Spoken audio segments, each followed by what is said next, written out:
Suaranya kecil bang, suaranya kecil. Ya bang. Suaranya abang kecil. Udah bang jelas. Itu pengakuan Yesus bang, itu pengakuan Yesus. Aku diutus hanya kepada domba yang sesat dari umat Israel. Kita bukan Bani Israel. Malah kalau Anda baca di dalam Wahyu 3 nomor 9, orang yang bukan Bani Israel mengaku Bani Israel, mereka adalah jemaat iblis. Iya, tapi kan kata kuncinya kan ada bang tuh bang. Kata kuncinya kalau kami di Kristen itu, makanya kami mengakui dia sebagai juru selamat kami. Jelas dikatakan di Alkitab kami itu dikatakan tidak ada sampai kepada Bapa kalau tidak melalui aku. Dari siapa? Ya Yesus. Gitu. Itu ucapan Yesus untuk Bani Israel, abangku. Bukan untuk di luar Bani Israel. Iya, di situ enggak. Kalau di situ diucapkan dong lagi gitu. Aku tidak ada sampai kepada Bapa, ya dibuat apanya tanda kurungnya Israel kan enggak, semua orang. Jadi kan semua orang itu siapa mengakui Yesus Kristus sebagai juru selamat, ya dia selamat gitu loh. Bukan begitu. Mungkin kayak gini, mungkin juga di Al-Quran juga disebutkan ada Nabi Isa, ya sama sebenarnya. Dia kan lahir kan. Tapi kan kita mengaku itu, makanya tadi sini siapa yang keluar dari kubur? Ya saya katakan itu Yesus Kristus. Itu manusia, benar. Dia murni sebagai manusia. Kenapa? Karena dia dilahirkan, dikandung si Maria, dilahirkan murni gitu loh. Iya. Jadi kan berarti dia bukan Tuhan bang ya? Berarti bukan Tuhan kan? Maksudnya? Berarti dia ini bukan Tuhan, yang keluar dari kubur ini bukan Tuhan berarti kan? Yesus Kristus. Bukan Tuhan. Ya, kalau dia kita katanya Yesus Kristus. Iya, maksudnya itu bukan Tuhan kan? Ya, yang abang bilang Tuhan itu saya nggak paham, tapi yang di Alkitab kami dikatakan Yesus Kristus. Iya, Yesus yang keluar dari kubur itu bukan Tuhan kan? Bukan Tuhan yang disembah Yahudi kan? Tuhan Yesus Kristus. Iya, Tuhannya Kristen, tapi bagi Yahudi itu bukan Tuhan kan? Ya kalau mengenai saya nggak paham, tapi kalau di Alkitab kami jelas dikatakan gitu. Jadi kan pemikiran manusia kan kadang Tuhan itu banyak nih polanya, Tuhan kemana kan nggak tahu kita. Jadi kita mengatakan Yesus Kristus gitu. Tapi dia itu dibangkitkan untuk menjadi Tuhan bagi pengikutnya Paulus. Di dalam kitab Roma 14 nomor 9, untuk itulah Yesus mati agar dibangkitkan oleh Tuhan untuk menjadi Tuhan bagi pengikut Paulus. Jadi yang keluar dari kubur itu ya Tuhannya pengikut Paulus. Tapi orang Yahudi Tuhannya bukan itu. Orang Yahudi Tuhannya mereka menyebutnya Hasem atau Yod-Heh-Vav-He, yang bukan manusia dan bukan anak manusia. Sedangkan Tuhannya Kristen itu yang keluar dari kubur itu ya manusia dan anak manusia. Iya, makanya sesuai ya kalau ke sana sih saya kurang paham banget sih. Tapi kalau menurut Alkitab kami itu mengatakan dia figur murni manusia, tapi manusia tidak berdosa. Kenapa saya katakan tidak berdosa? Dia lahir dari Roh Kudus. Ya, sorry to say, dia si Maria perawan gitu loh. Gak ada hubungan antara dua jenis kelamin, antara pria dan wanita. Makanya dia pure sebagai manusia ya, tapi tidak berdosa gitu. Iya, tapi setelah kita lihat konsepnya, ternyata seluruh dosa dunia ada sama dia, ditanggung sama dia. Berarti dialah manusia yang paling banyak dosanya bang, di antara seluruh manusia setelah itu. Karena semua dosa-dosa ditanggungkan ke dia. Makanya dia mati secara terkutuk di atas salib, karena seluruh dosa manusia ditanggung sama dia. Berarti semua dosa-dosa itu sudah sama dia. Maka yang paling berdosa, yang paling banyak dosanya ya dia, karena semua dosa diambil sama dianya. Makanya dia mati secara kutuk di atas tiang salib. Kalau itu bukan, kalau kami sebagai Kristen itu bukan kutuk. Artinya dia datang karena dia datang untuk menyelamatkan orang berdosa itu. Tuhan Yesus lah menggantikan kami gitu loh. Sebenarnya kami sesuai dengan hukum Taurat Hukum Taurat itu jelas dikatakan, siapa yang membunuh dia akan dibunuh. Ya kan? Siapa yang berzina akan itulah dia. Jadi datang Tuhan Yesus mengajarkan kasih. Ya udah, dosa-dosa kalian itu supaya apa? Supaya bersih, sayalah menjadi tanggungannya. Makanya dia rela disalibkan gitu. Oh. Jadi dosa-dosa kalian yang belum lahir pun sudah ditanggung. Kita nggak tahu dong dosa belum lagi gimana lahirnya manusia, kan dia lahir dulu dong. Enggak, abang dengan Yesus kan 2000 tahun. Artinya Anda belum lahir, Anda sudah punya dosa, ditanggung duluan gitu. Ya enggak lah, kan kita kan sesuai Alkitab kita yang kita katakan. Jadi gimana ceritanya? Dia duluan mati menanggung dosa-dosa saudara, sementara saudara belum berbuat dosa. Itu gimana ceritanya? Abang belum berbuat dosa, bahkan lahir pun belum. Belum, betul. Tapi dulu Bang Juma ya. Aku sampaikan dulu sama si Odi Jabat ini sedikit. Gini, Lai Jabat. Mau ke mana pun kamu menjelaskan sesuai dengan kita itu sama Bang Juma, tidak akan sejalan. Mau sampai ke akar pun tidak akan sejalan, karena versi penjelasan dari pendapatnya Bang Juma sudah beda dengan versi pendapat kita. Gitulah ya. Masalahnya gini, akar pun bilang tentang teorinya itu nggak akan sejalan itu. Masalahnya gini Bang, mau sejalan tidaknya tetap kita sampaikan. Iya. Kan itu masalah itu dia manusia itu punya pendapat yang berbeda, jelas ya itu. Iya. Cuman yang saya herankan di sini, jadi makanya tadi Anda mengatakan Anda mengutip Taurat. Tadi Anda mengatakan Taurat. Padahal kalau di Taurat itu ajarannya kalau ada yang ingin nebus dosa pakai binatang. Orang Yahudi itu pakai binatang. Perintahnya pakai binatang. Nah, ini di Kristen pakai manusia, itu ilmu dari mana? Ya, kalau di Injil kami itu kan punya kami ada Taurat, ada Injil. Iya, ya kan? Kalau Taurat itu Bang, kalau Taurat diperintahkan di Imamat 1 nomor 2, katakanlah kepada orang Yahudi apabila mereka ingin melakukan korban penebus dosa, hendaklah mereka mempersembahkan hewan ternak berupa domba, kambing, sapi, lembu. Itu perintah untuk Bani Israel. Nah, sekarang orang Kristen menebus dosa pakai manusia, itu ilmu dari mana? Ilmu dari Tiongkok Bang. Oh, dari Tiongkok. Iya. Terus. Enggak, kita pun udah jelas dibuat di situ. Di mana itu Bang? Dosa ditebus menggunakan manusia itu di mana tertulis? Kan udah saya katakan Tiongkok Bang. Oh, Tiongkok katanya. Ini karena kan di sini di Injil punya kami itu, karena dikatakan di sini kan udah jelas untuk menebus dosa, makanya saya katakan diturunkan Yesus Kristus dibaluri Roh Kudus, dikandung si Maria. Gitu. Berarti konsep itu konsep dari Kristen sendiri, bukan dari Taurat kan? Ya ini kan saya katakan berkali-kali Bang, di Alkitab kami itu ada dua, ada Taurat, ada Injil. Iya, mengenai dosa ditebus pakai manusia itu adanya di kitab Anda yang Anda sebut Injil. Tidak ada di Taurat kan? Di Taurat memang pas yang Nabi bilang itu, dia kalau apabila dia berdosa manusia itu ya pasti disembelih hewan kan? Nah, betul. Terus kemudian yang mengorbankan manusia itu dari mana ajarannya? Manusia maksudnya gimana? Kan Yesus manusia Bang. Jadi penebus dosa itu dari mana ajarannya? Dosa-dosa penebusnya manusia.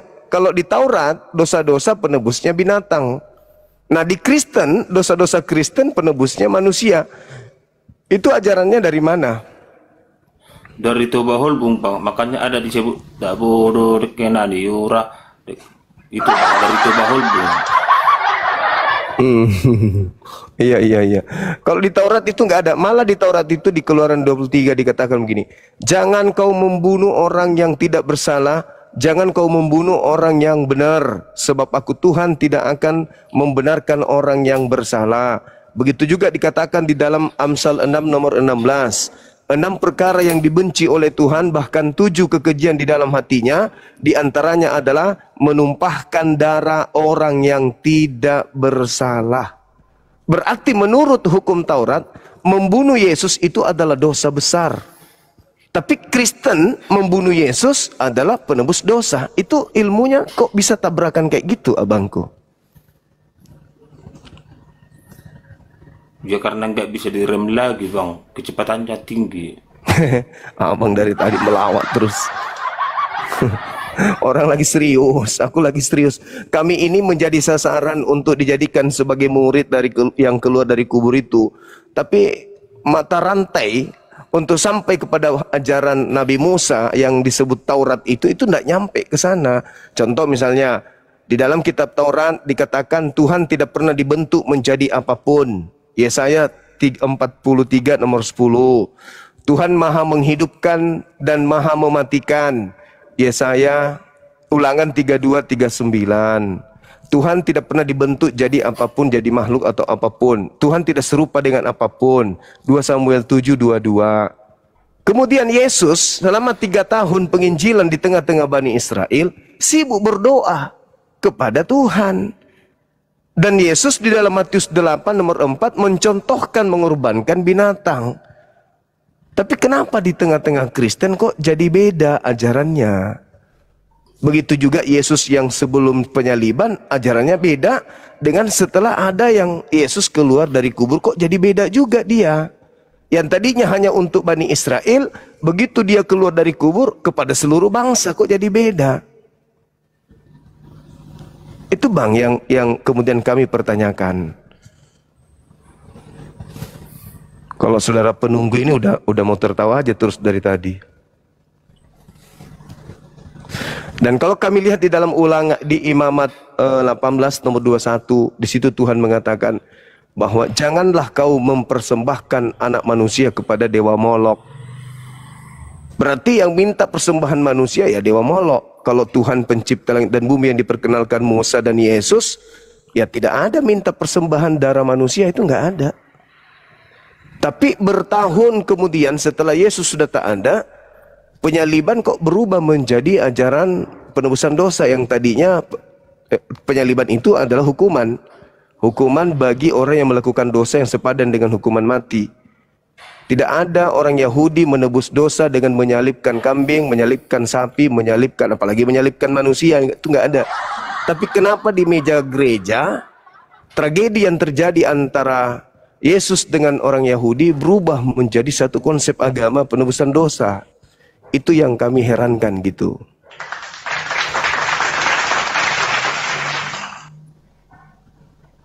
Begitu abangku.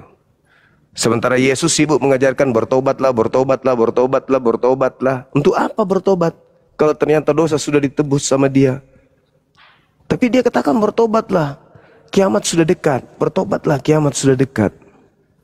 Artinya Yesus mengajarkan pengikutnya untuk bertobat.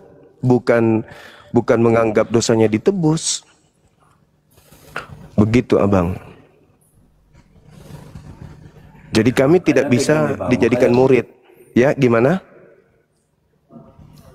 Saya kan hanya tadi mengikut konsep yang abang buat, siapa yang keluar dari kubur. Makanya kan kita jelaskan secara dasarnya itu tadi saya katakan. Makanya tadi kan abang bilang, apakah itu Yesus itu manusia? Ya, saya katakan gitu loh. Makanya kan di ajaran kami itu kan itu saya katakan tadi. Jadi kalau di ajaran kita itu sudah jelas mengatakan kalau kami percaya dengan Alkitab kami kan gitu kan. Ya kan kalau abang juga percaya dengan keluaran abang kan kita nggak tahu juga. Karena kan beda mungkin kepercayaan masing-masing kan beda. Beda mungkin cara berpikirnya gitu. Tapi ada hal yang menarik abang. Itu di dalam pengakuan Yesus di kitab abang tuh menarik. Kenapa? Tidak ada yang sampai kepada Bapak kalau tidak melaku apa. Iya. Yang menarik itu di sini. Tapi kalau di Al-Quran mungkin nggak tahu kita apakah dari dia menuju surga itu dari mana, kita kurang paham kan gitu. Tapi menurut Alkitab kami sebagai kami Kristen itu udah dasarnya gitu sih. Ya, cuman ada hal yang mungkin lupa untuk dikaji di dalam Bible itu. Ucapan Yesus di dalam dalam Lukas 24 nomor 44. Yesus mengatakan, aku memang harus meninggalkan dunia ini sesuai dengan apa yang telah tertulis tentang aku di dalam kitab Mazmur. Itu pengakuan Yesus. Dia harus pergi. Begitu juga di dalam Lukas 22 nomor 22. Aku memang anak manusia yang harus pergi meninggalkan dunia sesuai dengan apa yang telah ditetapkan tentang aku. Yesus mengaku dia ditetapkan pergi meninggalkan dunia ini sesuai dengan apa yang tertulis dalam Mazmur, Bang. Di dalam kitab Mazmur, kata Yesus harus digenapi. Mazmur 118 nomor 17. Kalau memang itu untuk Yesus, di situ dia berkata, aku tidak akan mati. Aku tidak akan mati. Tetapi Tuhan akan mengangkat aku, menolong aku kemudian. Begitu juga khotbah Petrus, Bang, di Kisah Para Rasul 2 nomor 29 sampai nomor 33. Di situ juga dikatakan Yesus tidak ditinggal di dunia orang mati di alam kubur dan jasadnya tidak mengalami kematian. Tetapi dia langsung terangkat ke langit. Itu juga lupa oleh pendeta ajarkan. Atau mungkin sengaja untuk tidak diajarkan. Sedangkan yang disalibkan ini, menurut hukum Yahudi, siapapun yang disalib itu adalah orang yang dikutuk oleh Elohim. Nah, terbukti paparan Paulus itu sendiri. Contoh, Bang, contoh di dalam Galatia 3 nomor 13, Paulus berkata begini, Kristus telah menebus kita dari kutuk hukum Taurat karena ada tertulis, terkutuklah orang yang mati digantung di atas tiang salib. Karena ada tertulis, terkutuklah orang yang mati di atas kayu salib. Nah, tertulis di mana? Tertulis di Ulangan 21 nomor 22 dan 23. Apa yang tertulis di situ? Apabila ada orang yang melakukan dosa yang sepadan dengan hukuman mati, lalu kau gantung dia, jangan kau biarkan mayatnya semalam-malaman. Sebab orang yang digantung terkutuk oleh Elohim, jangan kau biarkan mayatnya menyentuh tanah yang diwariskan Tuhan kepadamu. Berarti yang disalib pada saat itu adalah orang yang melakukan dosa yang sepadan dengan hukuman mati. Dan orang ini adalah orang yang dikutuk oleh Elohim. Pertanyaannya, dosa apa yang dilakukan Yesus sampai dia harus dikutuk oleh Elohim? Sementara nggak ada dosa Yesus itu. Berarti yang disalib ini Memang siapa? nggak ada dosa Yesus. Ya, lalu yang disalib ini siapa kalau begitu?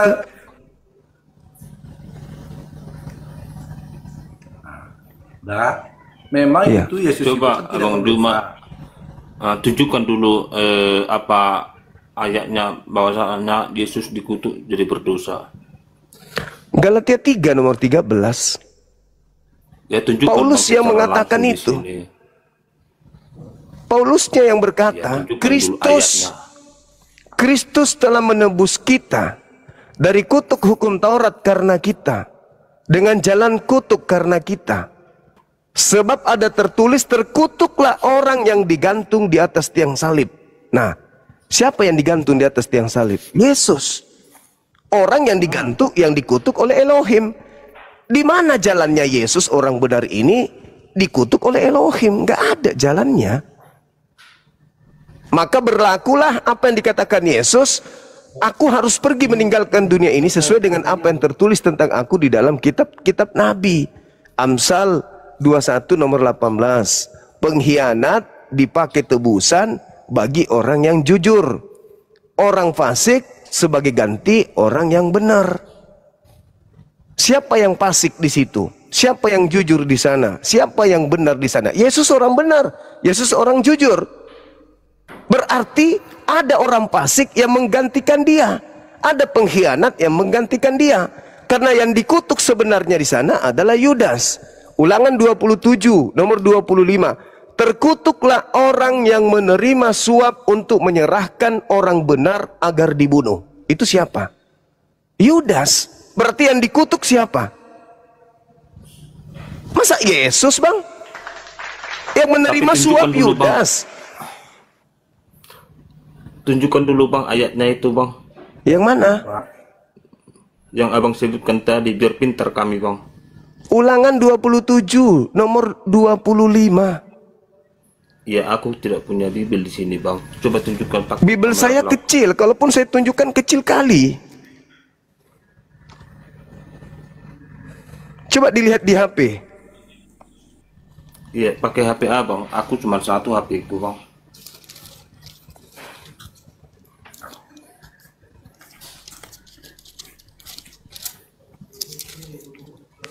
Ulangan 27 nomor 26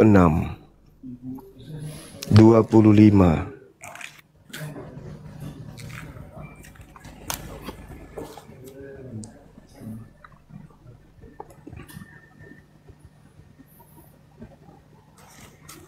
Terkutuklah orang yang tidur.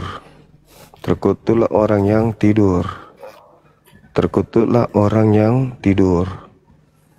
Terkutuklah ayatnya, bang? Orang yang membunuh. Terkutuklah orang yang menerima suap. Nah ini dia. Saya kasih stabilo ya.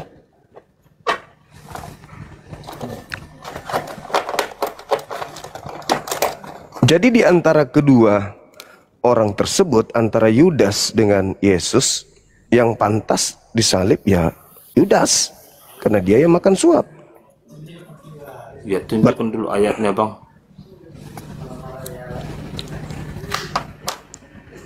Kecil sekali abangku, kecil. Nih saya sudah stabilo nih. Ulangan 20, ulangan 27 nomor 25. Buka di HP. Ini kecil, Bible saya kecil. Coba bisa dibaca Lao Dijabat biar paham aku, biar secepatnya aku keluar. Ya di sini ulangan 27 ayat 25. 25. Siap. Ya. Ya, di sini dikatakan terkutuklah orang yang menerima suap untuk membunuh seseorang yang tidak bersalah, dan seluruh bangsa itu harus Amin. berkata amin. Nah itu. Sekarang Itu kalau kan diperhadapkan, Tuhan Yesus menyampaikan kepada umatnya, terkutuklah orang yang membunuh, gitu, bang. Nah, Lah, itu dah. Menyampaikan Saya kan- itu. Saya kan, iya, makanya kan kita kan bacakan apa isinya, itu aja. Tapi kan tadi kan masalah disalibkan itu kan saya katakan berkali-kali tadi, karena Yesus Kristus itu memang dia orang yang tidak berdosa, makanya dia rela menebus dosa manusia, dia rela disalibkan sesuai. kalau kita lihat di Dia rela dalam disalibkan gini abangku, menebus dosa kita gitu. Karena sebelumnya di hukum Taurat itu pas dibilang Jumat, apabila dia berdosa itu mempersembahkan hewan sebagai penebusan. Tapi pada saat udah di Injil, itu Tuhan Yesus menjadi rela disalibkan untuk menebus dosa-dosa manusia. Jadi kalau di Injil itu nggak ada lagi hewan dipersembahkan. tapi kalau dikatakan rela bang, minimal ada 3 dalil yang kemudian saya bisa tunjukkan kalau Yesus itu tidak rela disalib. Yang pertama, ketika dia mengajar di bait suci, ketika dia sedang berdoa dengan teman-temannya di Efram, gurun Efram, datanglah kemudian tentara Romawi bersama dengan imam-imam kepala dan pengawal-pengawal mahkamah agama. Didata Lukas 22 nomor 52-53. Apa kata Yesus di sana? Sang kamu aku ini penyamun, sampai kamu datang membawa pedang dan juga pentungan. Padahal setiap hari kau melihat aku di bait suci mengajar, tapi kamu tidak menangkap aku. Tetapi waktumu memang sudah saat sekarang, dan waktunya kuasa kegelapan. Artinya upaya menangkap Yesus itu adalah upaya dari kuasa kegelapan. Itu yang pertama. Di dalam Yohanes 8:37 sampai 44. Jikalau engkau anak-anak Abraham, kenapa kamu ingin membunuh aku? Itu karena kamu tidak memperoleh firman-Ku di dalam diri kalian, sehingga kamu ingin membunuh aku. Iblislah yang menjadi bapakmu, dan kamu mau melakukan keinginan-keinginan bapakmu. Artinya Yesus berkata orang-orang yang ingin membunuh dia itu adalah anak-anak iblis. Anak-anak iblis. Jadi tidak ada alasan kemudian dia itu rela untuk disalib, tidak ada. Malah dia berdoa semalam-malaman di Bukit Getsemani itu. Sampai malaikat turun memberikan kekuatan kepadanya. Hingga keringatnya bercucuran seperti titik darah. Nah, yang terakhir kemudian, ketika dikatakan ikhlas, lantas kenapa Yesusnya kalau dikatakan ikhlas disalib, mengatakan kemudian bahwa angkatan jahat ini minta satu tanda, dan tidak diberikan satu tanda apapun selain tanda Yunus. Angkatan jahat diberi tanda Yunus. Apa itu? Kebangkitan pada hari ketiga. Itu adalah tanda untuk angkatan jahat.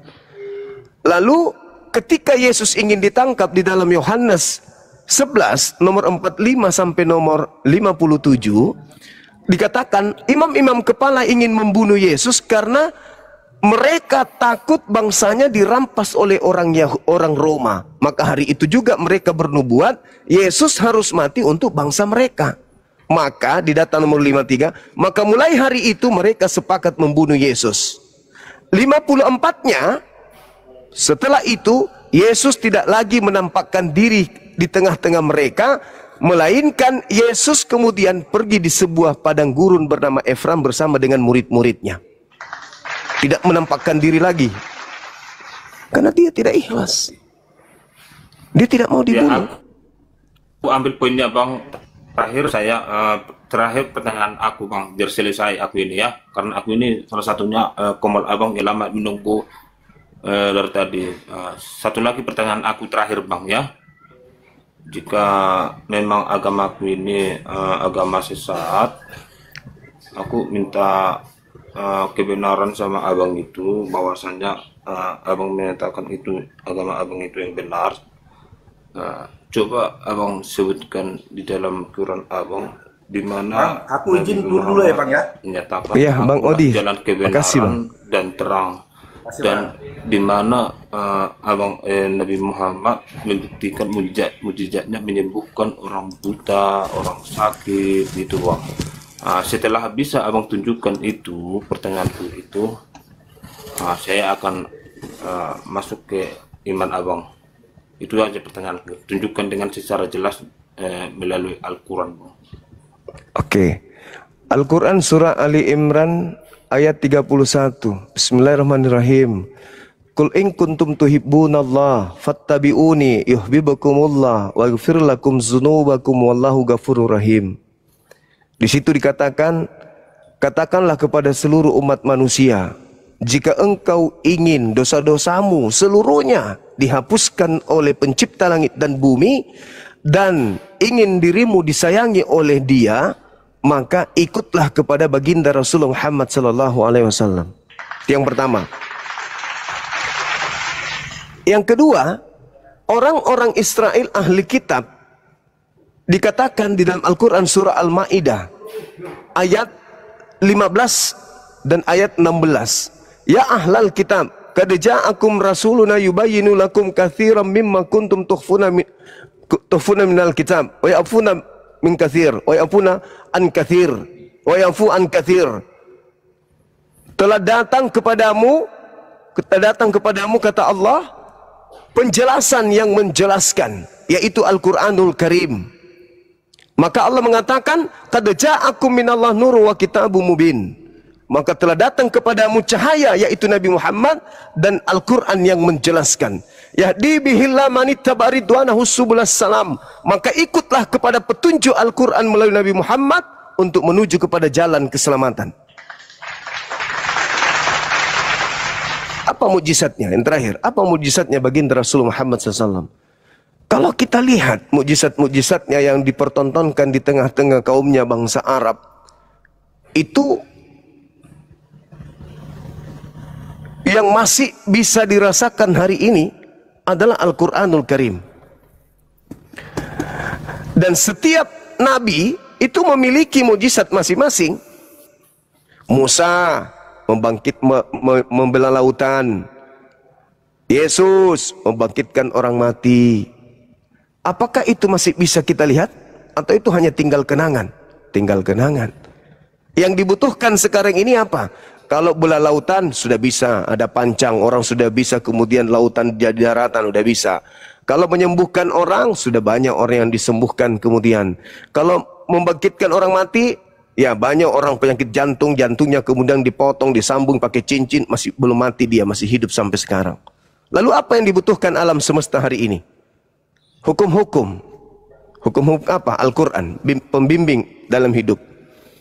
Bimbingan dalam hidup, yaitu Al-Quran. Satu-satunya mukjizat yang masih ada di antara seluruh nabi, hanya Al-Quranul Karim. Ini titipan Nabi Muhammad yang bisa dilihat dan dirasakan oleh seluruh manusia. Kalau Yesus apa titipannya? Nggak ada. Musa titipannya apa? Nggak ada. Jadi mukjizat satu-satunya masih ada di atas muka bumi ini, ya Al-Quran. Nggak ada yang lain. Lalu kenapa banyak orang-orang Muslim bang minta pertolongan doa kesembuhan kepada orang Kristen selama ini yang muncul di media sosial bang? Sementara orang Kristen tidak pernah minta kesembuhan kepada melalui nama Muhammad atau melalui nama ustaz-ustaz atau haji. Oke. Itu jelaskan dulu bang. Baik. Orang Islam yang minta kesembuhan dari orang Kristen berarti dia tidak pernah belajar Bible. Pertama, Yesus sendiri mengatakan pada hari terakhir nanti banyak orang berseru kepadaku, Tuhan, Tuhan, bukankah kami bernubuat pakai namamu, bermukjizat pakai namamu, mengusir setan pakai namamu. Pada hari terakhir nanti, pada saat itulah aku Yesus akan berterus terang kepada mereka, enyahlah daripadaku, kalian semua adalah pembuat kejahatan, aku tidak mengenal kalian. Jangankan kepada orang Kristen bang, banyak orang yang datang ke kuburan, banyak orang datang ke pohon, ke batu-batu besar, minta kesembuhan. Banyak. Itu adalah orang yang kurang iman, kurang percaya. Kalau orang yang imannya bagus, ada orang bisa sembuh dengan air wudhu, ada orang bisa sembuh hanya dengan mengatakan bismillah, ada orang bisa sembuh hanya dengan bersalawat kepada Rasulullah. Cuman mereka nggak percaya, mereka nggak yakin. Begitu ada penyembuhan-penyembuhan, tertarik. Kenapa tertarik? Karena mungkin sakitnya sudah terlalu parah, sampai dia pergi kemudian ke orang-orang yang ya mungkin agamanya Kristen, yang kebetulan bisa bermujizat seperti Andi Simon, siapa lagi, Rusuli Lubis. Tapi ingat, kata Yesus, mereka semua ini akan diusir. Diusir oleh Yesus, dan Yesus berkata dalam Matius 7 nomor 21, 22, 23, enyahlah daripadaku, kalian semua adalah pembuat kejahatan. Dan juga Yesus mengatakan Kristus palsu itu mampu bermujizat. Waspadalah kepada Kristus palsu dan nabi-nabi palsu. Dia akan datang melakukan banyak tanda-tanda yang dahsyat dan mujizat-mujizat, sekiranya mungkin menyesatkan banyak orang, menyesatkan orang-orang pilihan juga. Jadi kalau dikatakan karena dia mengobati lantas agamanya benar, tidak. Saya banyak lihat orang sembuh kok. Orang Islam diobati sama orang Islam.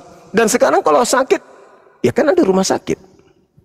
Dokter ada yang Kristen, ada yang Islam, semua datang sembuh. Tak ada masalah itu, bukan menjadi acuan. Bukan menjadi acuan. Dokter Kristen datang pasien yang Islam sembuh. Dokter Islam datang pasien Kristen sembuh. Sugestinya itu, sugesti. Tapi karena kalau dikatakan itu adalah hebat pengobatan itu, kenapa kemarin ketika COVID orang-orang Kristen tidak menyebar ke rumah sakit mengobati orang? Yang saya lihat malah di rumah sakit itu banyak orang Kristen. COVID kemarin lebih banyak Kristen yang meninggal daripada Islam. Jadi itu bukan acuan. Saya sendiri bang, saya bukan bohong. Saya kalau orang cuman kerasukan biasa, kerasukan setan, alhamdulillah dengan tangan saya bisa, insya Allah saya bisa sembuhkan. Hanya dengan baca doa-doa aja. Ya, tapi gini bang,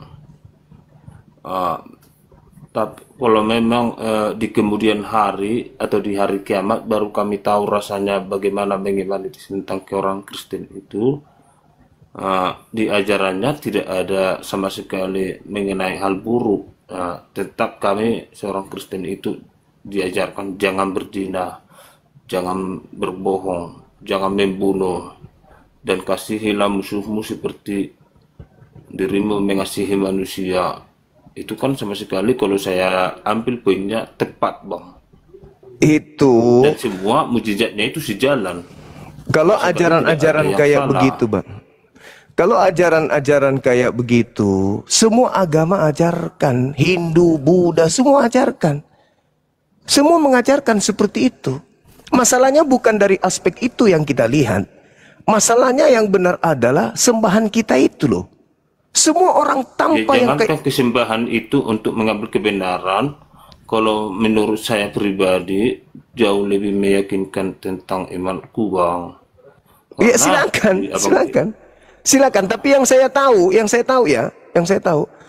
Kristen Katolik masuk ke Indonesia itu melalui pembunuhan. Maaf saya ini, itu fakta. Kalian sekarang bisa berbicara kasih, karena Indonesia sudah merdeka.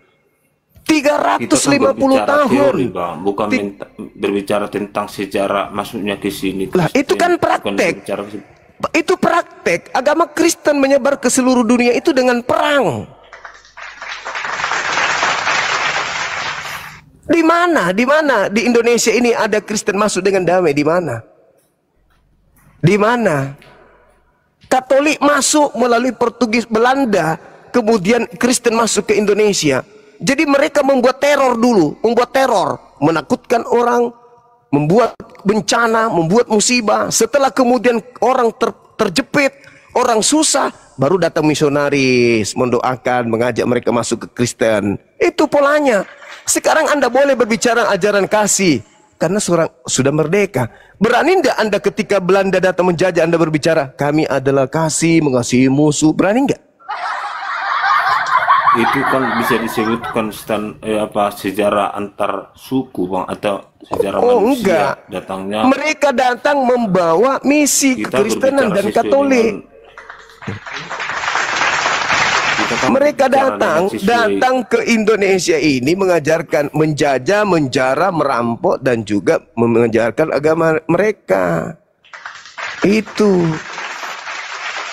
Tapi silakanlah, itu, Bang, kepercayaan kalau Anda di agama silakan. saya. Silakan dengan keyakinan Anda, agama Anda kasih, agama Anda baik, silakan. La ikraha fiddin.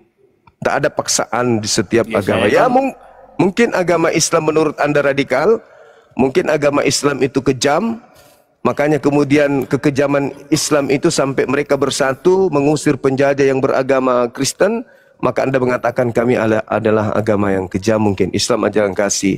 Karena yang menjajah masuk ke Indonesia ini adalah tentara-tentara dari Arab, dan yang mengusirnya itu adalah orang-orang Kristen mayoritas. Mungkin karena kalau saya lihat ajaran kasih di Kristen itu yang mana ya? Satu aja. Iya, saya tunjukkan ya, Bang. Iya, silakan. Tentang kasih. Iya, silakan. Ketika itu sudah banyak fakta beredar melalui media sosial tentang pembubaran gereja, itu pernah dibalas perbuatannya itu apa tidak, Bang? Masjid saya dibakar di Tolikara, Ambon Poso,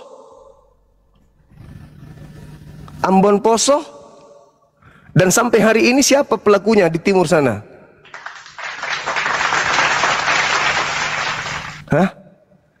Di kota saya ini Sulawesi Selatan, pemakaman 40.000 jiwa. Pelakunya siapa? Alah, sudahlah. Kalau hanya kebencian berbungkus pelan-pelan ngomong mah itu semua juga orang bisa. Anda saya ngerti kok, Anda dari tadi memperlihatkan bertanya cuman sakit hati aja yang kamu sembunyikan. Pura-pura kayak pendiri agamamu. Ya, aku kalau kamu bisa menjawab saya masuk agamamu. Mulut, mana bisa muka kau kayak kau itu tinggal kemakan babi. Halo, selamat malam. Muka sudah mirip kandang begitu. Tidak bisa tinggalkan babi lah. Ya, malam saudara. Silakan buka kamera. Tidak bisa diokemkan, Bang. Bisa. Tuh aku sudah kirim. Saudara Anton juga bisa. Silakan. Nah, kan bisa. Oke. Oh iya. Pace. Lagi makan siri rupanya Ya, Pace. selamat malam. Malam, Bang. Dari Ya. Katolik, Protestan? Saya Protestan. Protestan, Abang. Iya. Iya. Abang pernah dengar amanat agung? Ya pernah lah. Perintah untuk mengkristenkan orang di luar Kristen? Ya pernah lah. Jadikanlah segala bangsa ini muridku. Nah, itu yang ngomong kayak gitu siapa, Bang? Yesus. Tuhan Yesus. Tuhan Yesus. Maksudnya Tuhan keluar dari kuburan. Tuhan yang bangkit. Dan Bangkit jadi dari ya bangkit dari kematian. Lalu yang membangkitkan siapa? Allah Bapa. Ada berapa sebenarnya Tuhan? Tuhan membangkitkan Tuhan gitu maksudnya, Bang. Jadi itu konsep Tritunggal. Maksudnya Tritunggal, tiga Ya. tapi satu. Iya. Artinya Bapa, Putra, dan Roh Kudus. artinya ketika Tuhan satu mati, Tuhan yang lain bangkitkan. Kalau pemahaman seperti begitu beda, Bang. Tapi tadi yang membangkitkan katanya Bapak. Iya betul. Berarti Tuhan Jadi kalau lain membangkitkan yang Tuhan yang hidup membangkitkan Tuhan yang mati. Kalau abang berpikirnya seperti begitu, pemahamannya seperti begitu, berarti beda dengan kami Kristen. Ya, kalau kami Abang coba Kristen. diterangkan. Kalau kami Kristen, Tritunggal, Bapa, Putra, dan Roh Kudus itu satu. Satu dalam keesaan, tetapi dia masuk dalam tiga pribadi. Maksudnya Tuhan yang satu ini merasuki pribadi-pribadi lain. Jadi ada pribadi kerasukan Tuhan gitu maksudnya atau gimana? Bukan kerasukan. Dia Jadi, Bang? tidak seperti kerasukan gitu. Jadi Tuhan itu, Allah itu dia mewujudkan dirinya dengan mengutus anaknya yang turun menjadi manusia. Iya. Tapi kalau kita lihat abangku di dalam Filipi 2 ya, Filipi 2 nomor 6, nomor 7, nomor 8, di situ dikatakan Theos mengosongkan dirinya, tidak mempertahankan keteosannya, ketuhanannya, melainkan mengosongkan dirinya dan mengambil rupa manusia dan sama seperti manusia dan taat, bahkan taat sampai mati di atas tiang salib. Nah, tadi Tuhan mengosongkan diri, tidak mempertahankan ketuhanannya, melainkan turun menjadi hamba. Setelah menjadi hamba, dia mati. Yang membangkitkannya siapa? Oke, baik. Jadi begini, Bang. Maksud daripada Yesus diutus ke dalam dunia ini untuk menebus kesalahan dosa daripada manusia. Nah, itu yang kami percayai. Gitu. Beda pemahaman. Bukan itu, Bang. Maksudku dia kan keluar dari kubur. Tapi sebelum dia keluar dari kubur, dia kan mati. Nah, yang menghidupkan itu siapa? Sementara yang menjadi manusia ini adalah yang satu itu. Yang menghidupkan itu Allah Bapa. Tadi Tuhan Bapa itu sudah turun jadi manusia. Filipi 2 coba abang baca. Nomor 6. Coba abang baca konteksnya dulu. Yang saya tahu di situ Theos mengosongkan dirinya, tidak mempertahankan ketuhanannya, melainkan mengosongkan dirinya, lalu turun menjadi hamba, menjadi sama seperti manusia, lalu taat, bahkan taat sampai mati di atas tiang salib. Theos itu ada berapa, Bang? Kan cuma satu. Betul lah, Bang, yang abang ngomong itu betul. Nah, Theos yang satu ini turun. Theos yang satu ini turun menjadi hamba, menjadi manusia, mengosongkan dirinya menjadi manusia. Lalu yang membangkitkan siapa? Sekarang gini, Bang. Saya kasih contohnya saja ya. Contohnya bagaimana?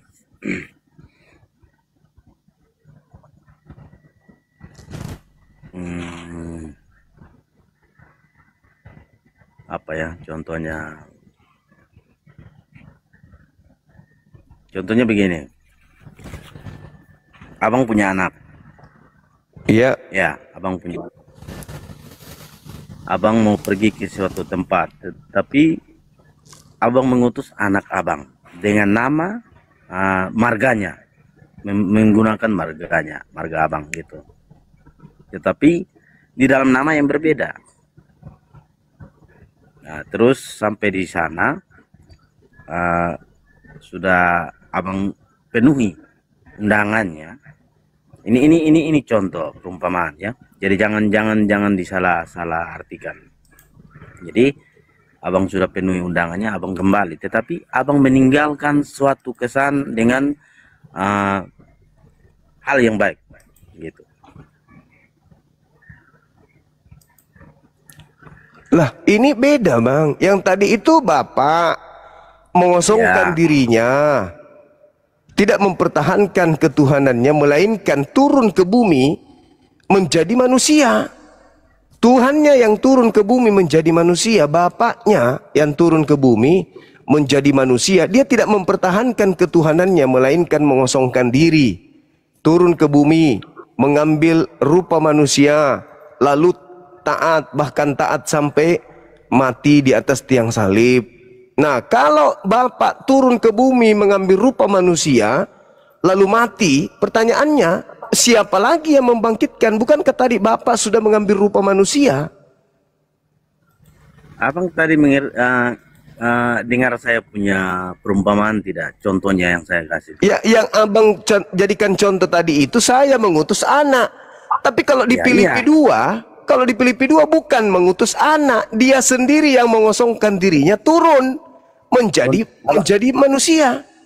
Minta maaf abang, saya tanya abang dulu, konteksnya apa dulu itu bacaan? Konteksnya Tuhan turun, konteksnya Tuhan turun mengambil rupa manusia. Ya, terus. Nah, setelah menjadi manusia dia mati. Pertanyaan saya, siapa lagi yang membangkitkan dia? Dia kan cuma satu. Makanya tadi saya bilang tuh, perumpamannya seperti itu tadi. Kalau abang pahami baik-baik, maka sebenarnya abang bisa mengerti. Gitu. Perumpamaannya itu nggak kena, Bang. Karena semisal kalau kita lihat dari Filipi 2 tadi itu seperti seekor sapi mengambil rupa seekor ayam.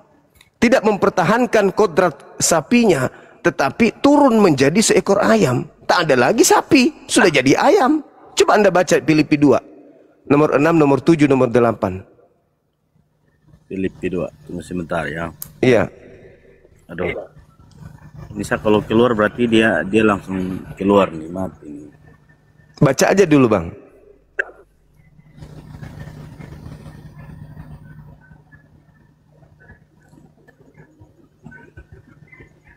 Ini kalau saya keluar, abang punya Alkitab kan di situ?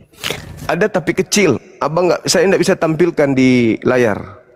Kecil, Bang. Cuman saya bisa baca di sini.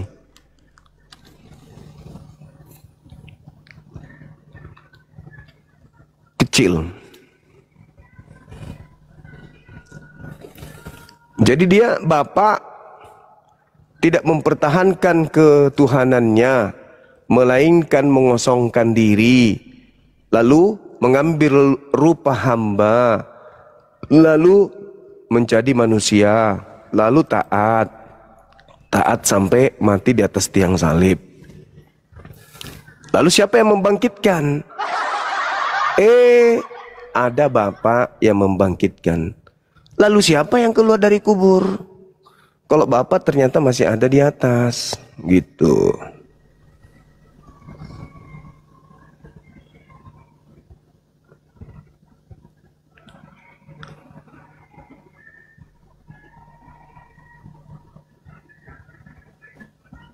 Assalamualaikum warahmatullahi wabarakatuh. Waalaikumsalam warahmatullahi wabarakatuh. Ya, Bun. Iya, seru banget tadi ya. Tapi kabur orangnya, Bun. Ya, karena dia mau nipu itu, bohong-bohong aja mau pindah, ya kan? Menghilang dia, menghilang. Gimana, Ya. Bun? Ada hal yang Izin. Iya, silakan. Iya. apa namanya? Jadi acara itu tanggal berapa? Acara api kita tuh pun ini harus Gurunda. Tanggal 13. Tanggal 13 ya. Siap. Di Jakarta. Jadi saya nanti izin transfer aja ya Gurunda ya. Boleh Bunda, boleh. Langsung ke api Bun. Ya. Masya Allah, luar Langsung biasa api, Bunda ya. Mila. Siap. 5 cukup lah ya. Insya Allah Bunda, insya Allah 5 cukup. juta. Ya, Oke. insya Allah. Itu batas kemampuan saya di situ. Iya Bunda. Masya Allah. Ya. Nanti langsung ke ini, ke apa? Ke rekening Saya api. pernah, rasanya gimana, pernah. Ini Bank Mandiri ya Bang, apa gitu kan? BNI. BNI. Siap. Sebentar, coba sebentar sekali. Assalamualaikum Bang Juma. Waalaikumsalam warahmatullahi wabarakatuh. Iya Bang. Sehat. BNI Syariah ya, BNI Syariah ya. Bukan syariah Bunda. Oh enggak ya? Loh, Bukan. dulu ngirim Bukan. pernah ke BNI Syariah. Coba nanti saya tanya sama teman-teman kita ya di grup aja, nanti saya tanya. Siap. Iya. Masya Allah. Jadi teman-teman, saya sekalian informasikan, tolong dilihat di PT Bunda Mila, ya dukung di sana. Beliau dalam misi untuk mengajak Taipudin untuk bertemu, ya.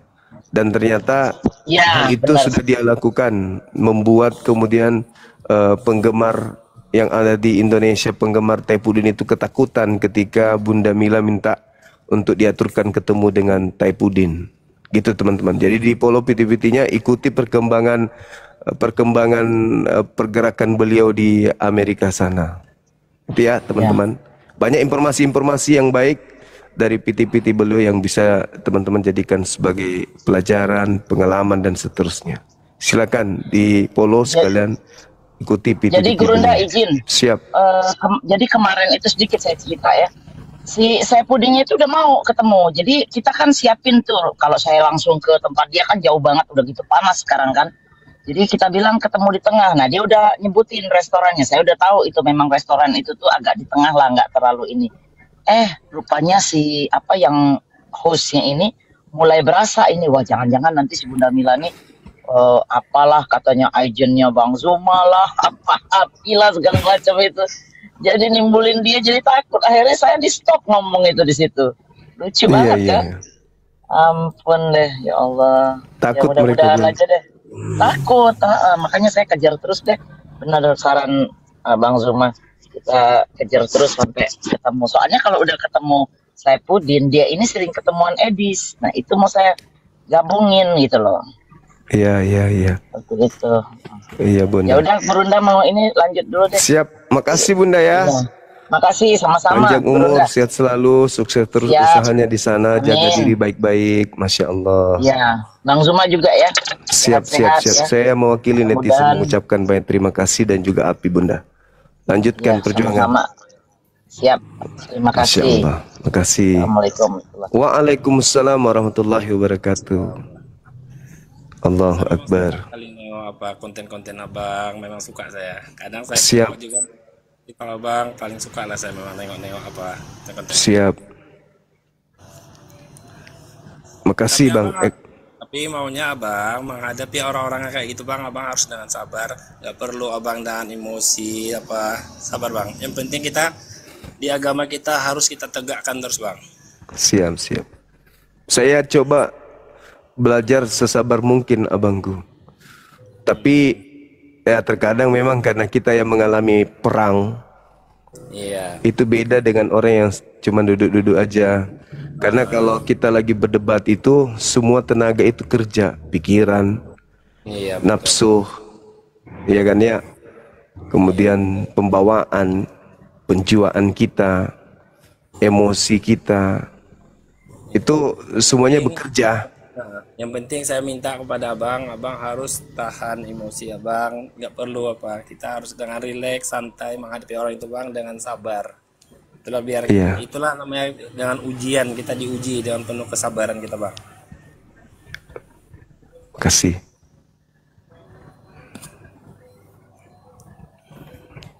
Nah, itu Oke lagi. abangku, makasih ya. Nah, saya terima cuma gitu aja menyampaikan pada abang. Tegakkan terus bang ya. Baik, baik abangku, baik. Ya bang ya. Siap. Assalamualaikum. Waalaikumsalam warahmatullahi wabarakatuh. Sahabatku love yang ada di YouTube, syukran barakallahu fik. Masya Allah. Jadi kalau ada perintah menegakkan,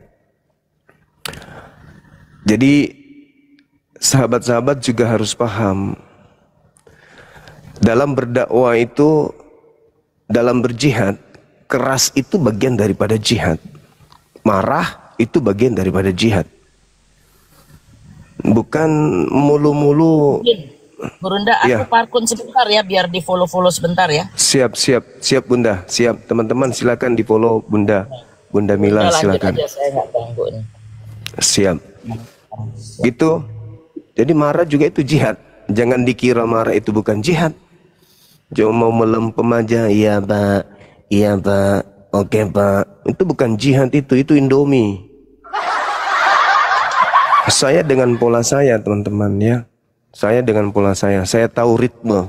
Saya tahu di mana saya harus keras, di mana saya harus berlembut.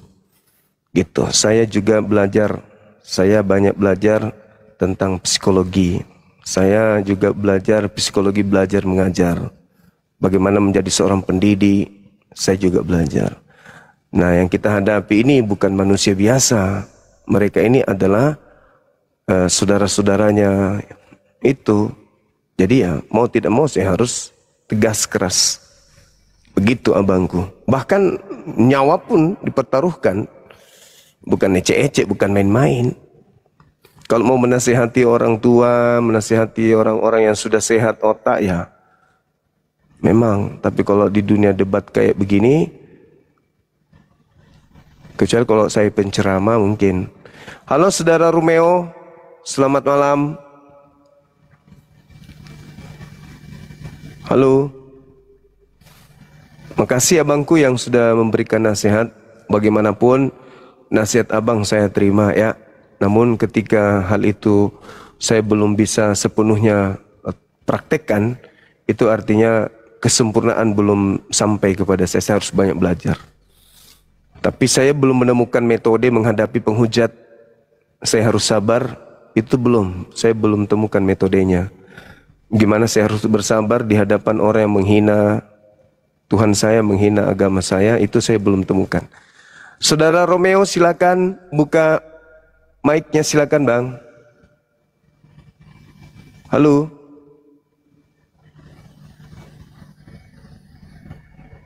Halo. Kalau abang cuman mau bisu-bisuan jangan di sini Bang. Di toilet umum. Halo. Dah ke kuburan sana. Halo. Saudara Halo, Miska Wianto. Ya, ini dari Madura, Bro. Iya, gimana Bang? Dari sekte mana? Alhamdulillah, saya mendukung 100% untuk Bang Suma. Makasih abangku, sehat selalu Bang. Mudah-mudahan dapat ridho dari Allah Subhanahu wa taala. Amin.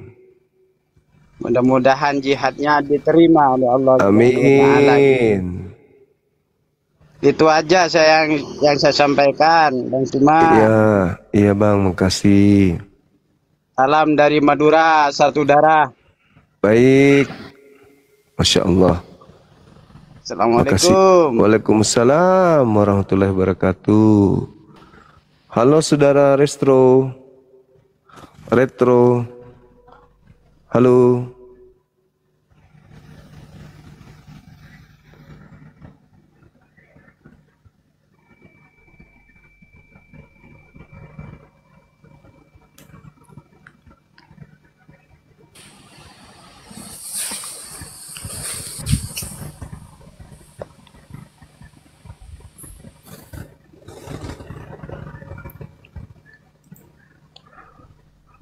Saudara Love, thank you. Barakallahu fik. Silakan teman-teman OT naik, minta permintaan.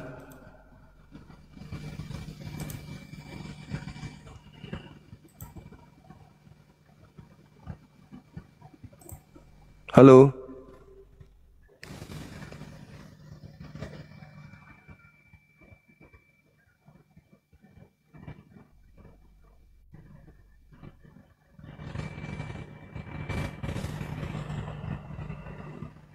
Halo.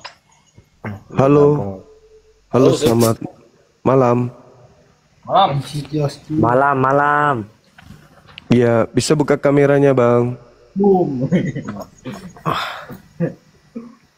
Silakan. Siapa Bangku? Tadi Ya. cukup menarik juga tadi itu pembahasannya waktu teman-teman dari agama sebelah. Ya. Memang Assalamualaikum, Bang. Dari Muslim ya? ya dari Muslim. Ada yang ingin disampaikan, Bang? Silakan. Kalau untuk hal yang disampaikan sih, Maaf, Abangku, Abang merokok, kena kami pelanggaran nanti. Tolong, aduh. oh enggak, ya. Maaf, Bang, saya turunkan, Bang.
baru ya.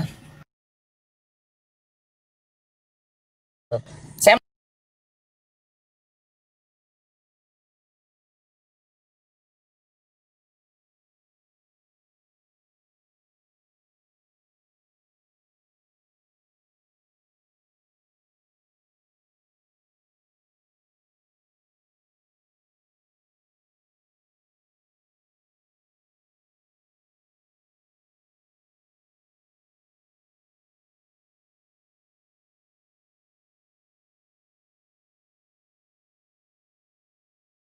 Non-Muslim.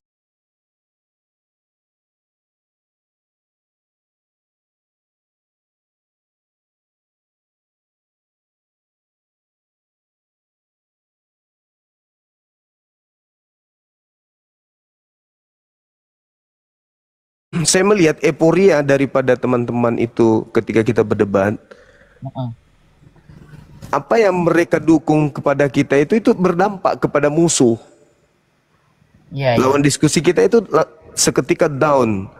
Apalagi kalau memang misinya itu naik ke atas untuk mencari simpatik dari kalangan mereka supaya datang juga di Komal itu memberikan dukungan juga. Dan ternyata yang dia temukan justru lawan diskusinya itu banyak yang mendukungnya. Itu juga pengaruh, Bunda. Kami rasakan sebagai apologet Islam. Begitu. Bedanya kita apologet Islam, kita nggak berharap itu. Tapi kalau dikasih ya kenapa tidak? Itu kan namanya TikTok, hiburannya itu di situ. Benar. Namanya TikTok itu hiburan. Saya mikirnya gini, Gurunda. Yang namanya Bang Zuma aja yang istilahnya number one sekarang ini. Lagi banyak penghujatnya kan. Apalagi kita-kita ini yang istilahnya pendengar lah. Cuma kadang-kadang pengen naik, pengen ngobrol gitu loh, kayak gitu. Apalagi gitu loh. Jadi saya mulai sekarang nih udah mulai kuat nih ditatar sama Ustadz Wafi juga. Pun jangan dibawa ke offline. Kalau udah di online aja. Tutup TikTok, tutup juga gitu loh. Bener juga ya. Jadi gini, Bunda. Justru kami ini yang duduk di API ini sangat bangga gitu loh. Ketika di kalangan orang-orang kita yang mungkin memiliki kelapangan rezeki, mereka punya potensi untuk itu, tapi memberikan ruang, waktu dalam hidup mereka itu untuk ikut bergabung dengan mendukung pergerakan kita ini. Itu apa? Memperlihatkan wajah kepada musuh bahwa ternyata Islam itu betul-betul bersatu, mulai dari kalangan rumput sampai ke atas itu mereka bersatu. Buktinya dengan adanya Bunda Mila, dengan adanya siapa teman kita, banyaklah pokoknya, termasuk Mbak D yang mendukung dari dulu, mendukung teman-teman. Kemudian ada Bang Afida dan seterusnya yang berjuang di belakang kita untuk mendukung teman-teman. Ya itu sangat bermanfaat bagi pergerakan gitu loh. Bagi pergerakan. Dan itu membuat kemudian musuh kita itu menjadi ciut. Oh iya. Bahaya ini kalau kita lihat persatuannya umat Islam, bahaya kata mereka. Kemarin waktu di tempatnya sama si Saifuddin, dia bilang tuh si Bunda Mila tuh kan agennya API, adanya Bang Zuma katanya. Agennya Bang Zuma tuh spendernya API, hati-hati katanya. Hati-hati tuh ntar kejerat. Iya. Berarti kan mereka menonton kalau kita lagi live. Iya, memang betul. Iya, mereka menjadikan salah satu alasan ciut. Betul. Iya, bahaya kalau kita debat dengan orang-orang itu, pendukungnya di bawah itu bertaburan koin. Nah, mereka kan motivasinya di situ. Ya. Jadi ketika kemudian kumal-kumal Islam itu banyak yang mendukung, udahlah. Coba aja nanti Bunda, ke depan kalau sudah ada kayak Bunda Mila 5 orang, 10 orang, di atas daripada itu yang setiap saat mendukung pergerakan ini, ya pasti mereka down dengan sendirinya. Susah dilawan ini, susah kita lawan. Dan itu akan berdampak kepada semua lini, Bun. Dia akan nampak, oh ternyata Islam itu betul-betul saling mendukung. Jadi kita yang bergerak di bidang apologet Islam ini nampak di permukaan bahwa di belakang para apologet ini adalah umat Islam secara menyeluruh. Bukan pergerakan kecil. Bukan hanya orang per orang, tapi Islam secara menyeluruh. Yang di luar negeri, di dalam negeri ternyata mendukung API ini. Berarti API tidak bisa dianggap sepele. Karena memang faktanya begitu. Ya, saya udah lihat itu kemajuan di API sedikit-sedikit ya. Iya, mudah-mudahan kalau mau besar tuh emang dari segi manusianya, dari segi financial dan segala macam itu memang kita makin kesini makin harus banyak perbaikan ya, Bunda ya. Betul Bunda. Dan ya saudara-saudara umat Islam juga harus menyadari bahwa kalau nggak gampang Bunda, itu banyak cobaan itu. Siap, ya betul. Benar sekali. Iya betul. Maksud saya gini loh Bun. Harusnya juga kita sebagai umat Islam itu kalau sudah merasa oh ada yang mewakilkan, ada yang kemudian membalas kesakitan hati kami, selama ini agama kami dihujat, selama ini kami direndahkan, selama ini kami dianggap anarkis, teroris, radikal, intoleran dan seterusnya, agama teror dan seterusnya. Begitu ada orang-orang apologet Islam yang berdiri untuk menyuarakan, membantah semua itu, mengkanter itu semua, ya marilah kita dukung, kan gitu Bun. Iya benar. Dukung mereka. Kenapa? Ya kalau Bang Suma sih tidak masalah. Insya Allah kalau saya bisa. Tapi teman-teman kita, adik-adik kita, anak-anak kita yang masih kuliah, masih nganggur, masih ini, ya lah wong didukung lah. Maksud saya gitu. Kalau mereka kemudian live, ya dikasihlah mawar satu. Itu mahasiswa loh kebanyakan dari kita. Mereka masih berjuang untuk menyelesaikan kuliah dan seterusnya. Jangan sungkan. Karena itu akan menjadi amal jariah maksud saya Bunda. Betul. Ini juga Gurunda bukunya Ustadz Wafi ya, kita nyimpang sedikit. Itu kan saya lagi minta dikirim tuh. Nah itu kita akan translate ke bahasa Inggris. Nah insya Allah dengan translate, karena generasi muda, generasi anak saya segala macam itu kan agak minim walaupun kita banyak ini. Dan di sini banyak organisasi-organisasi Islam yang perlu panduan seperti itu. Gitu. Jadi kalau saya kirimnya pakai bahasa Indonesia, paling emak-emaknya. Nah emak-emaknya ini kan yang memang besar, kayak saya kan besar di Indonesia, baru ke sini. Minat baca tuh kurang sekali. Nah anak-anak yang di sini ini minat bacanya besar. Maka itu kita harus translate buku ke bahasa Inggris. Nah itu insya Allah bisa. Saya lagi tinggal nunggu ininya aja, momennya. Siap. Apa mudah-mudahan. Nah, API ini Iwan Filan yang dibawa, banyak yang nonton 4.000. API ini kita harus dukung baik material maupun moral, walau dengan doa dan segala macam. Nah, kalau ada kelebihan atau apa itu kesitulah kalau memang kepengen lihat, karena sekarang salah satu wadah Muslim tuh cuma ini ya sekarang ini, Gurunda. Ada lagi nggak? Kalau yang berhadapan langsung dengan misionaris pergerakan pemurtadan itu kita. Nah itu dia. Jadi yang di sosmed ya Bun? Iya yang di sosmed. Jadi kalau saya sendiri, tapi saya lihat banyak tuh daftarnya. Saya kebenaran ada yang ngasih tahu lah. Wah saya bilang bagus nih, makin banyak yang memberikan masukan walaupun nggak besar ya jumlahnya. Saya pun kemampuan saya terbatas, Gurunda. Mudah-mudahan dengan yang saya berikan ini buat API nanti acara bisa bermanfaat gitu loh. Iya betul betul. Ya. Jadi Iwan Villa kalau ada kelonggaran API itu sekarang ini makin solid, makin hebat, tapi kita harus support. Kita harus support gimana caranya. Karena Gurunda ini sekarang ini andalan ini. Coba. Gak biasa aja Bunda. Iya, memang iya. Wah saya dari dulu lang fans. Mudah insya Allah kita ada waktu ya ketemu ya. Insya Allah Bun. Insya Allah. Siap. Oke. Ayo 4.000 follow saya nih. Saya mau turun juga nih sebentar. Jadi 5 juta cukup ya Gurunda ya? Insya Allah Bun. Kurang sih Insya Allah. sebenarnya. Jujur kurang sih Bun sebenarnya. Banyak pengeluaran karena saya dengar setiap orang dikasih tiket pesawat. Hebat nggak tuh? Orang-orang yang dari API yang mau ke Jakarta itu ada berapa kali? Ada 10, ada lebih yang dibayarin ya? Iya alhamdulillah. Nah, kebayang nggak tiket dari Makassar ke Jakarta itu berapa? Mahal coy. Jadi memang perlu dukungan ini. Organisasi itu tidak akan besar kalau kita yang ngaku Muslim aja tapi tidak mau berkorban. Walaupun 1.000 perak, ada sejuta, ada 200.000, 200. Betul. Berapapun. Jadi banyak itu. Benar nggak? Iya Bunda, Masya Allah luar biasa. Ya, luar biasa itu Bunda, Masya Allah. Mudah-mudahan bermanfaat lah. Amin. Tapi saya bantu didoain ya Gurunda kalau pas lagi ini. Iya Bunda. Iya siap. Mana otennya? Belum ada oten. Ayo Iwan Villa, saya di follow sebelum turun. Iya. Di follow teman-teman, di follow Bunda Mila, karena beliau juga berjuang di belakang ya teman-teman. Beliau juga membentuk jaringan di Amerika. Ada jaringan beliau yang ya minimal perhatian terhadap Islam kan gitu.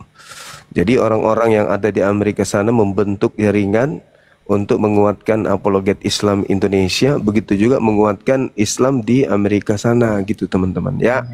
Di follow sampai akun beliau besar. Nanti setiap beliau live di Amerika sana ya teman-teman yang non mungkin bisa nyimak kan gitu teman-teman. Ya, benar. Iya. Masya Allah. Alhamdulillah. Jam itu berapa di sana Bun? Ya berarti ya Gurunda ya.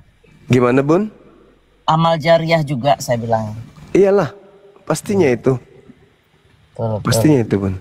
Saya masih pagi nih Gurunda, baru jam 9. Pagi. Cuma ya gitu. banyak kegiatan. Masya Allah. Saya nggak bisa. Rini Bauti. Kok baru muncul beliau? Teman kita ini Rini Bauti ini sering dulu, kok baru muncul lagi? Atau aku yang kurang perhatian terhadap pergerakan teman-teman di bawah? Assalamualaikum. Waalaikumsalam. Bang Juma. Iya Bang. Ya, saya Islam. Siap. Ya Bang, saya mau bertanya ini satu kata aja ya Bang ya. Ya. Bang. Ya. Kalau oten mau naik itu jangan oten ongol Bang. Kita naikkan yang lebih. Iya. Karena begini Bang, saya sama Edis Tepi saya udah diskusi juga. Pernah saya. Iya, iya, iya. Saya mau mengundang abang. Aku baru add abang tadi malam. Tadi malam kemarin itu saya diskusi sama si Edis Tepi tentang apa dia ya? Ada di belakang layar dia tuh tentang Islam apa itu? Ada itu. Jadi begini Bang Juma sama Bunda. Selamat malam Bunda. Bunda sudah saya follow. Malam. Hilang deh. Gurunda saya pamit ya. Iya Bun, makasih Ya, Bun. terima kasih banyak ya. Mudah-mudahan acara Makasih Bunda, makasih. Makasih. Gurunda panjang umur, Amin, sehat selalu, amin, dan teman-teman amin. api yang lain. Hewan Amin. Pilar Bunda Jawa juga. juga doain saya mendoakan. Amin, amin, amin. Masya Terima Allah. kasih. Wassalamualaikum warahmatullahi wabarakatuh. Waalaikumsalam warahmatullahi wabarakatuh.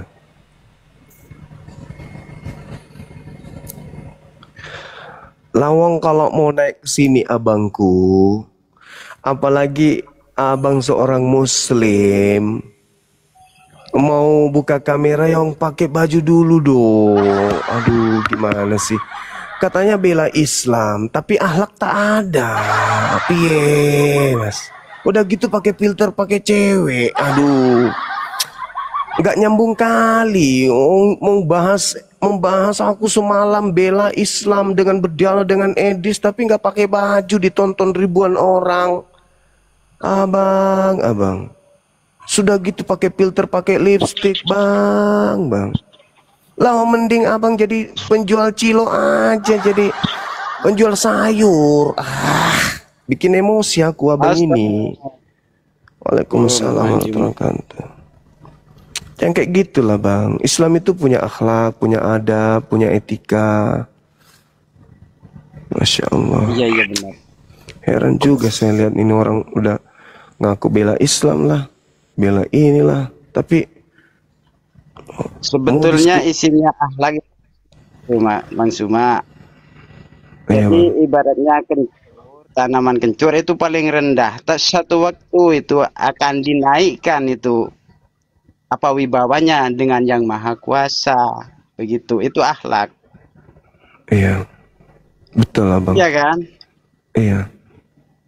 Cuman saya kecewa Itulah. aja bang kalau ada orang ngaku mau menegakkan Islam tapi bayangkan